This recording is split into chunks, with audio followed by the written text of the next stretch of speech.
What's going on, YouTube? I'm back. Today I'm bringing you guys a game that I played on Dorado on Soldier 76 on offense, and it starts out a little bit rough, but I was playing really well this day, and honestly, I don't usually like to attribute my poor performances due to luck, but I really did feel like in this game I got really unlucky, and regardless, I think when you are having those unlucky games, I think it's just important to just next time you respawn, don't get frustrated about getting unlucky. If it is luck, it will pass. You can't get unlucky forever. If you're getting unlucky forever, it's not luck. So I just always try to keep it super positive after dying. For example, right there, that death was 100% my fault. But if you throw in bad, poor decision making with poor luck on top of that, it feels like you're getting super unlucky.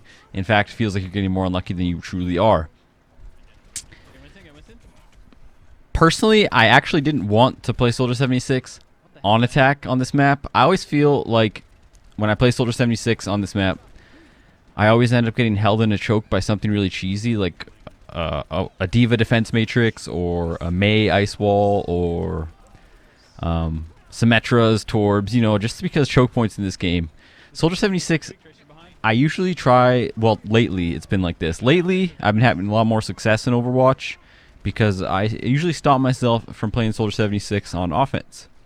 Just because of Soldier 76's kit, I think he's best suited on maps where high ground is really powerful. For example, in the streets phase of this map, playing Soldier 76 on offense would be just fine.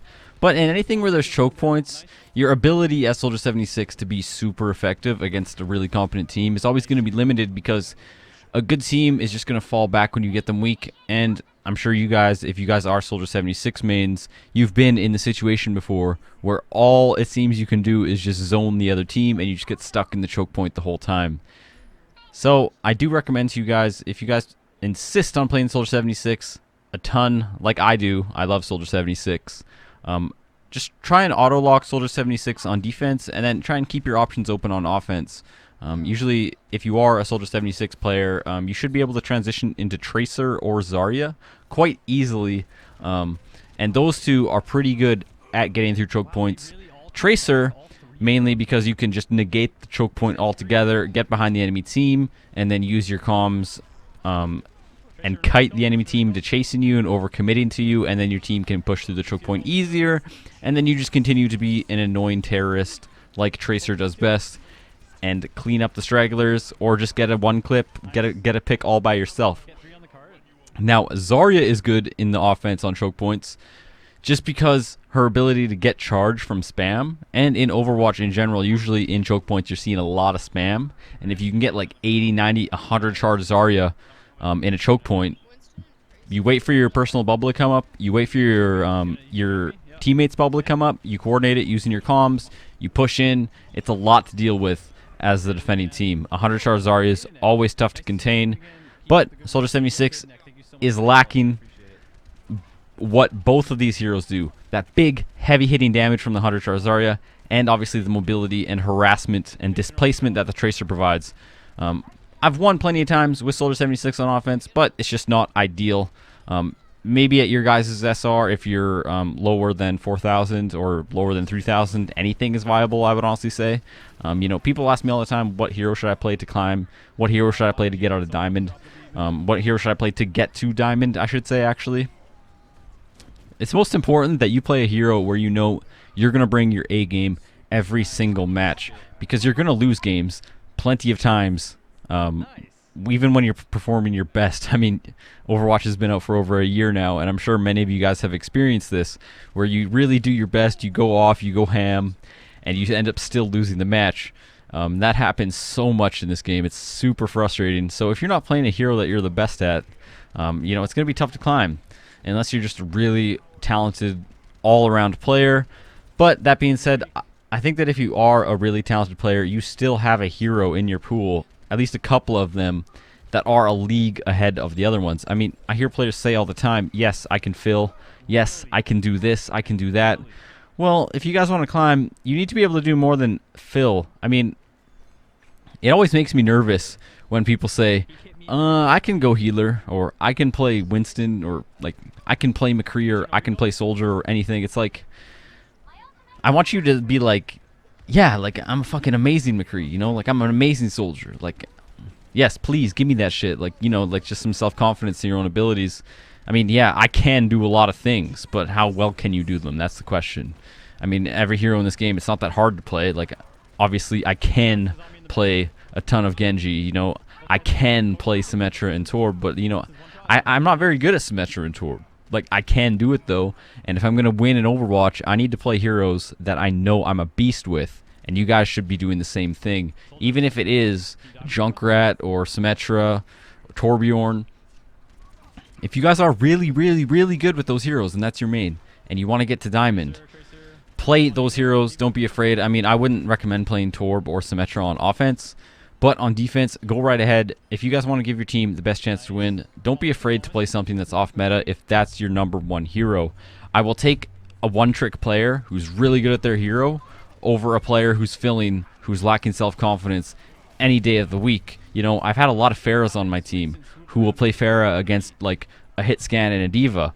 Now, you would think to yourself, that's a bad mix, but if the player is in fact a one-trick, they've definitely surpassed the average player on that hero. For example, the Pharah is probably really good at playing against double hit scan because they refuse to switch off when they get countered. It's like if you play into your counters consistently, like I used to with Soldier 76 back in the day, you're gonna get really good at Soldier 76 and like good Genjis. You know, people will go Winston to counter them, but they still manage to be really effective, and it's because they've played so much Genji against Winston, and they've played so much Pharah against double hit scan that they're just that much better than the average Pharah. So it is safe to lean on them somewhat and let them play it, assuming that they have a positive win rate above 50% with a good sample size. If you guys ever want to judge a player's ability on a hero, on a DPS hero, I would say if you're a truly great DPS player, you should average over, or at least close to, 3 eliminations per life. Now, if you have like 2.8 eliminations per life, I'll let it slide. But ideally, you want to aim above 3 eliminations per life. A lot of pro players average 4, 5, 6. Grim Reality on Soldier 76 averages like 7 elims per life. Bishu, a Diva player, I know Diva's not DPS, but he averages like 11 eliminations per life. So if you guys want to know if someone's good at DPS, check the previous season's win rate, because you want to look at their entire body of work, not just this season, because that's a small sample size. You take their entire body of work, the entire sample size of that player's career, you look at their win rate, is it above 50%, and then if it isn't, but they insist they're really good, look at their eliminations per life. If they're a truly great DPS player, they will have above 3 eliminations per life. That's not too much to ask, because eliminations aren't kills. Eliminations are simply elims. I can put 1 bullet into a person, and I get an elim for it. So if you're playing a DPS hero, is that really that much to ask of a person? Just put 1 bullet on 3 targets who die per life. That's not unreasonable. Speaking of unlucky, look at how many shurikens this Genji hit on me. All 3. He hit 2 there, and then he hit the last one on me. That's tough, man. Anyways, as you can see right now in this game, and this is a strategy that I've been using a lot lately. Sorry to just change subject on you really fast, but I just want to point something out. You notice we're not really grouping up as a group of 6 here, and they've been pushing the payload non-stop on offense the whole way. Now, I know I'm good at Soldier 76, and I think I'm being moderately effective here. I didn't mean to jump forward here that aggressive. The Winston smacked me into them, if you're wondering. Obviously, I didn't want to jump into them like that. That was suicide. But you can see they're constantly pushing the payload. I'm playing against the Diva and the Winston, the fucking cancer of the game. And, you know, if I just keep playing Soldier, I'm probably just going to lose this game. I mean, if you see the game trending in this direction, you can decide to stay on the hero you're good at, like I am, Soldier 76 here. I can stay Soldier, and the game will probably continue on the trajectory that it's on. Or you can just decide to throw the team a curveball. Even if it is an off-meta pick, you know, even at the Grandmaster level, I have lost to people who like pick Bastion on offense. Not because they think it'll win, but because they tilt, and then they start throwing, but then all of a sudden they think they're throwing by playing Bastion, and then they start winning the match, and then they go on to win with a freaking Bastion against Grandmaster Top 500 players. So if you're losing the game, like you can see, we're not coming any closer to stopping this payload. They've literally been pushing it the entire time, and we're not stopping it yet. So I decided to use my visor here, and then, you know what? Reaper got some buffs lately. I keep getting dove by their tanks. So you got to ask yourself, why not take a risk? Why not bust out the Reaper? Now, I have used this strategy a bunch of times recently, and I must say, guys, it's super, super effective, especially because usually every Overwatch map starts out the same. You have a choke point, right? And then you have the streets phase, which is the phase with the high ground, and then you have the phase where you go inside. The phase right now where you go inside, and it's really close quarters right before the final capture point, I've been busting out Reaper here lately in times of need, and it's been super, super effective. I don't even really play Reaper, but you know, some teams, if you throw them a curveball, they don't know how to handle it. And one thing you notice, once I switch Reaper, another player on my team gets to go Soldier 76, because Soldier 76 is still a good pick here. But I feel like we just needed the Reaper here just to deal with these freaking diving tanks.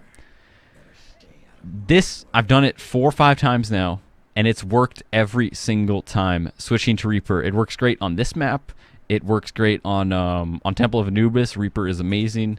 What other map does it work on well? I've done it on Nepal as well.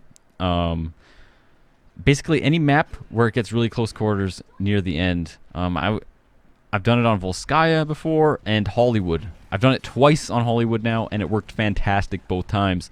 We were losing, they're pushing it, I switched to Reaper, and we stopped the cart immediately.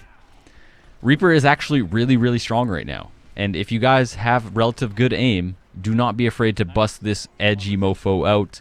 He has a lot to deal with, especially if you're playing against a Winston who isn't even that good, or an uncoordinated team, because an uncoordinated team is going to have to defense matrix your shots as Reaper.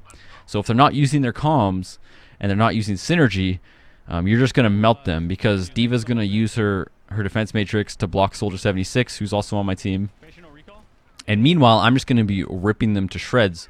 And I do know that Reaper is good against dive comp, because I remember a season ago when dive comp really became a thing, when you saw pro teams like Rogue running it a shit ton.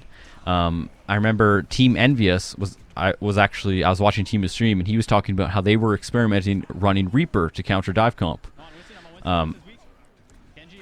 And it goes against the conventional way of countering dive comp, because the conventional way of countering dive comp is just running a dive comp of your own, and that's proven to be really effective. But if you're playing against a team who's really good at dive, sometimes you can't play into their dive comp.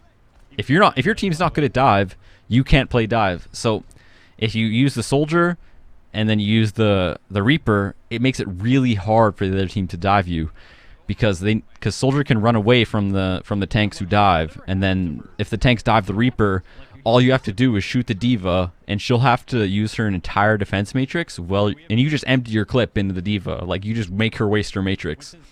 And then if things get too heated, you just wraith away. You get healed, and then you go back to D.Va again, and then she won't have as much matrix left, and then she's already wasted all of that time focusing down the Reaper, and by that time your Soldier 76 or your Tracer or your tanks are just messing shit up in the back line, doing whatever. Reaper, like I said, guys, if you're about to lose a game, throw the enemy team a curveball. You have nothing to lose at that point if you're going to lose anyways, like this game. But, you know, the other day, not to change the subject too quickly again, but I just need to wrap this up because the video's ending. I had 73 viewers on my Twitch stream, and you know, it really was amazing. I never thought that my Twitch was going to grow like this. I always thought that I didn't have the personality for Twitch, which apparently isn't true. So, you know, I think I have like 70 subscribers at the moment, and I never could have ever imagined that. I thought that I was just going to be a YouTuber.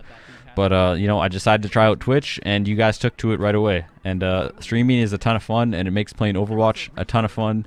And, you know, if it wasn't for Twitch streaming, I probably wouldn't even play Overwatch in Season 5, because Season 5 has been so shitty now. But, you know, it seems like it's gotten a little bit better in the past couple days. Because now I've been playing Soldier a lot, and I beat 2 members of Rogue the other day. And, no, I actually beat 3 members of Rogue. the other day, and those videos are going to be posted in the future. One's on Anubis, and I go against Nico, and I have one of the best games that I've ever played.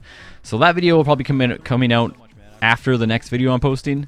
You know, I saw a lot less Diva on this day, and on this day I ended up getting back in the top 500. Is that a coincidence? No Diva, I get back in the top 500. Might be a coincidence, might not be. But once again, thank you guys so much for watching, and have a great day.